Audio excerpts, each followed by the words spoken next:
जय जगन्नाथ आउ गोटे एम्प्लॉयमेंट न्यूज निजुक्ति खबर आपण मानक पई सांग माने दिल्ली पुलिस तरफ बहुत बड़ वैकेंसी आउ गोटे आसी ए भिडियो रे मु आपण मानक संपूर्ण डिटेल जनइबी। वीडियो को स्टार्ट करबा वीडियो को शेष जाए देखिए आउ आज ही फॉर्म भरिबे देखिपे दिल्ली पुलिस तरफ एटा आउ गोटे बड़ वैकेंसी आसी या पूर्वर 7000 प्लस पोस्ट आसीथिला एबे वर्तमान रिसेंट आउ दुईटा वैकेंसी आसी। प्रथमटी होची हेड कॉन्स्टेबल जो कि 552 पोस्ट अच्छी बहुत भल वैकेंसी अच्छी। द्वितीय वैकेंसीटी अच्छी कॉन्स्टेबल ड्राइवर जो 777टा वैकेंसी अच्छी। सांग माने ए सुजोग हाथ छड़ा करंतु नहीं। आपण माने सेंट्रल गवर्नमेंट रे चाकरी पाइबे बहुत भल वैकेंसी अच्छी। न्यू दिल्ली रे पोस्टिंग हम आपणकर ओडिशा रे एग्जाम हम एटा गोटे बड़ पॉइंट आपण ओडिशा रे परीक्षा दे पारिबे। स्टाफ सिलेक्शन कमिशन एसएससी रो 552टी हेड कॉन्स्टेबल एडब्ल्यूओ टीपीओ पदवी पाई नियुक्ति विज्ञप्ति +2 पास करिथिबा प्रार्थी माने ऑनलाइन रे आवेदन करि पारिबे। साइड 24/9/2025 रु एक्टिवेट हो जाइछि। 15 अक्टोबर आवेदन करिवार शेष तारीख। इच्छुक प्रार्थी माने एसएससी रो ऑफिशियल वेबसाइट ssc.gov.in माध्यम रे ऑनलाइन रे आवेदन करिवे। एठारे आपणकर एप्लिकेशन फीस लगे सांग माने जनरल और ओबीसी कैंडिडेट को 100 टंकार एप्लिकेशन फीस दबाकू पड़िबो। एससी एसटी एक्स सर्विसमैन और महिला कौन सी एप्लिकेशन फीस नहीं मात्र 100 टंका फीस अच्छी। फॉर्म निश्चित रूपे भरिबे।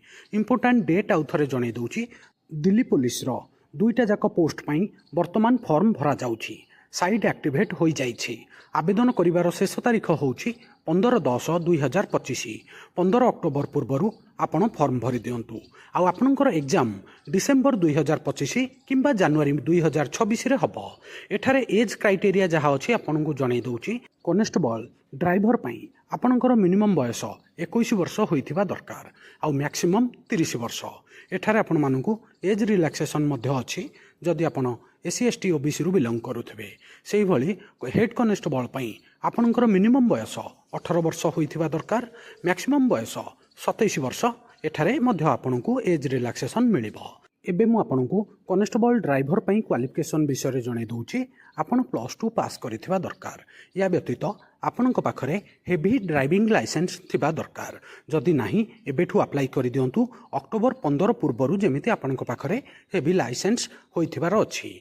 या व्यतीत हेड कॉन्स्टेबल पाई क्वालिफिकेशन जहाँ अच्छी जणे दउची आपण +2 पास करिथिबा दरकार। साइंस आर्ट्स कॉमर्स जे कोनोसी थ्रू चलिबो। या व्यतीत जदि आपण आईटीआई भी पास करिसंती इलेक्ट्रोनिक्स रे ताहले भी एलिजिबल। आउ कंप्यूटर आपन को आसुथिबा दरकार। एमएस ऑफिस आपन को आसुथिबा दरकार हेड कॉन्स्टेबल पाई। एबे दरमा विषय रे जानिबा। आपन को दरमा केते मिलिबो सांग माने बढ़िया दरमा अछि। लेवल 3 रो जॉब 21700 रु 69100 टंका ग्रुप सी रो जॉब आउ आपन को इन हैंड 50000 टंका मिलिबो वर्तमान पे स्केल अनुसार। एबे सीट विषय रे जानिबा। कॉन्स्टेबल ड्राइवर रे 777टा वैकेंसी अच्छी जोटाक केवल पुरुष कैंडिडेट माने एलिजिबल। ए पॉइंटा भी मन रखिबे। या पर जानिबा हमर हेड कॉन्स्टेबल एडब्ल्यूओ आउ टीपीओ पई जो कि पुरुषों 370टा सीट अच्छी महिला कैंडिडेट 182टा सीट अच्छी। सांग माने एटा दुईटा अलग अलग नोटिफिकेशन आपन जदि एलिजिबल दुईटा जाक को फॉर्म भरी पारिबे। या पूर्वर जो 7000 वैकेंसी आसीथिला 7000 रु अधिक तापई भी मध्य फॉर्म भरिबे। 3टा नुआ नुआ रिक्रुटमेंट आसीची। तीनोटी जाकर फॉर्म अलग अलग भरिबे आउ 300 टंका 100 300 टंकार एप्लिकेशन फीस देबे।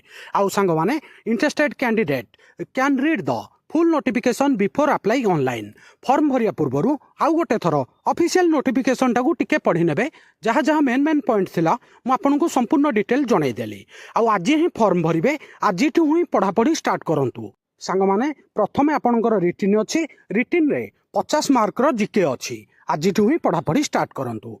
आउ जदि कोनोसी डाउट आसे मते कमेंट रे पचारिबे। मु आपनकर डाउट क्लियर करिबी। वीडियो केमिति लागिला निज मतामत कमेंट रे जणाइबे। वीडियो को लाइक करिबे। समस्त सांग साथी प्रत्येक ओडिशावासी ओडिशार छात्र छात्री पाखु शेयर करिबे। नुआ थिले वर्ल्ड अफेयर मधु जीके ओडिया चैनल को सब्सक्राइब करिबे। सबुदिन important GK current affair sports affair world affair employment news notification आपन को एठारे मिलता है। वीडियो देखि बहुत बहुत धन्यवाद। जय जगन्नाथ।